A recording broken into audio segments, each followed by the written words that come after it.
একাত্তরের হানাদার বাহিনীর পাশবিক ভয়াল স্মৃতি এখনও মনে পড়লে আঁতকে ওঠেন শরীয়তপুর সদরের মধ্যপাড়া এলাকার যোগমায়া মালব।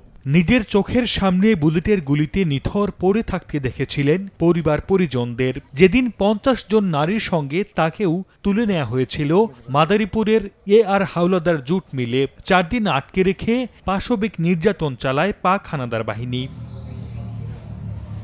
বিজয়ের দীর্ঘ বছর পেরিয়ে গেলেও এখনও সুখের ঠিকানা পায়নি যোগমায়া মালব। আক্ষেপ করে বলেন, দিবে দিবে বলে দেয়া হয়নি একটি ঘর। অনেকেই আসে যায়, কিন্তু কেউই ব্যবস্থা করে দেয়নি মাথা গোজার ঠাই।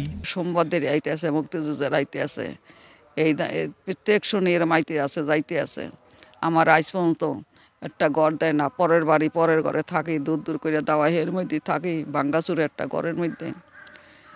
ভাড়া নেয় ৩,০০০ টাকা করে ভাড়া নেয়, এর মধ্যে থাকি।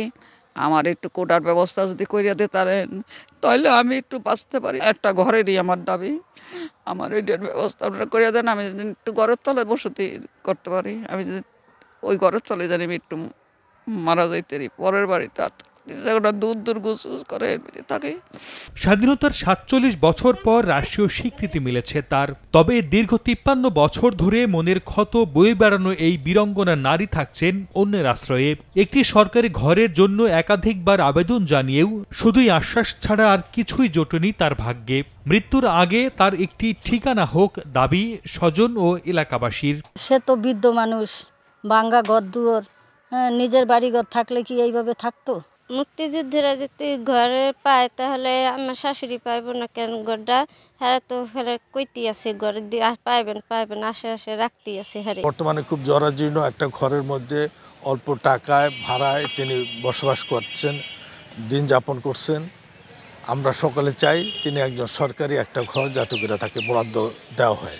বীরাঙ্গনা যোগমায়া মালোর আবেদন পর্যালোচনা করে দ্রুত সহযোগিতার হাত বাড়িয়ে দেওয়ার আশ্বাস জেলা প্রশাসকের। বীর নিবাসের জন্য সরকারের যে নীতিমালা, সেই নীতিমালা অনুযায়ী ওনার প্রাপ্যতা কতটুকু রয়েছে সেটা আমরা বিধি মোতাবেক আমরা পর্যালোচনা করে আমরা আশু প্রয়োজনীয় পদক্ষেপ আমরা গ্রহণ করব। একই সাথে যদি বীর নিবাস সংশ্লিষ্ট কোনো জটিলতা থেকেও থাকে, আমরা অন্য কোনোভাবে তাকে কতটুকু আমরা সহায়তা করতে পারি জেলা প্রশাসনের তরফ থেকে, সেই বিষয়টিও আমরা সক্রিয়ভাবে বিবেচনা করব।